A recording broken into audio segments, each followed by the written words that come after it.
Hey folks, welcome back to yet another episode of Yash the Bill's Book Club.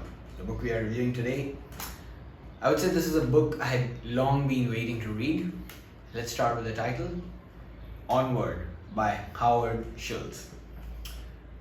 The reason I was always wanting to read this book is for the love of coffee and an entrepreneur's experience in the coffee business. Starbucks is not a coffee company that serves people. It is a people company that serves coffee. More on the other side of the intro.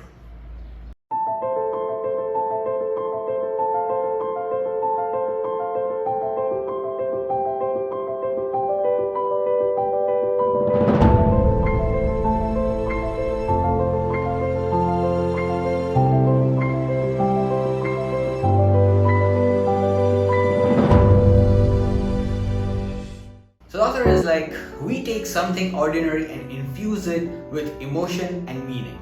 And then we tell its story over and over and over again, often without saying a word. Howard was employed by Starbucks in about 1980-81 as the marketing head. At the time, it was a company selling coffee beans and ground coffee, no beverages. Then he visited Italy and things changed. Or that's what we would assume. However, when he visited Italy, he was very impressed by the coffee culture there. Every street had a cafe and the barista interacted with customers explaining what a cafe latte, cappuccino, espresso means, and used to prepare it in front of them and show them how it's done. And people were excited to see the whole process and enjoyed and savored it. He was very impressed with this and decided that something of this sort should be brought in the US. He pitched this idea back home to his then employees and they dismissed it. A couple of years later, he quit to open his own cafe with a friend. He wanted to do what he had aspired to do. After that, the owners of Starbucks decided to sell the business, and guess who bought it? Yes, you are right.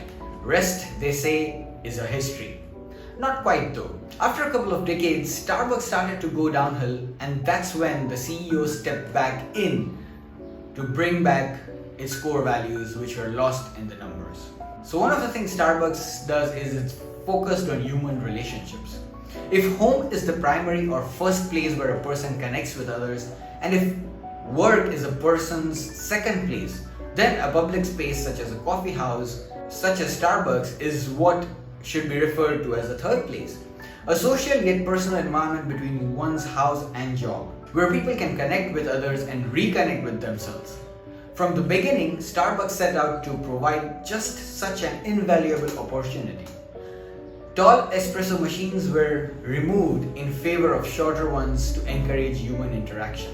In following numbers and making the whole system more efficient, the company initially replaced all espresso machines with taller ones which could give a faster turnaround time. But eventually what that led to is the human interaction. It hindered that, and that's why they decided to replace all of them with shorter ones. A well-built brand is the culmination of intangibles that do not directly flow to the revenue or profitability of a company, but contribute to its texture. Forsaking them can take a subtle collective toll. So one day, when I was walking through the offices of Starbucks architects and designers, I stopped in my tracks when a poster caught my eye. A part of dirt-smudged hands, palms up, framed the words, "The world belongs to the few people who are not afraid to get their hands dirty." I asked to borrow the poster and marched it to the 8th floor, where I placed it on the wall of our boardroom so Starbucks executive team would see it every time we met. The other thing which Starbucks is more cautious about is the social responsibility. One thing that Starbucks never let go of was the health benefits of their staff. It gave their employees even during the tough times of recession, despite all the pressure Howard was put in. Starbucks are the largest buyers of fair trade commission coffee in the world, which ensures that the farmers get a fair price of their coffee and that they don't get the short end of the stick. They also created a movement whereby once Howard visited Rwanda and he heard the farmers, and one of the farmers asked that if I were given a chance, I would want to buy a cow. And Howard asked her why.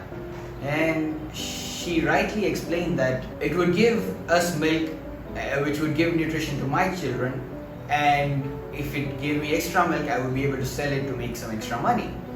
And he found out that the cow costed merely $500. So he narrated this story back home to a group of executives, and they began a movement whereby they bought cows for the farmers in Rwanda. And not only that, they also showed them how to take good care of the cow.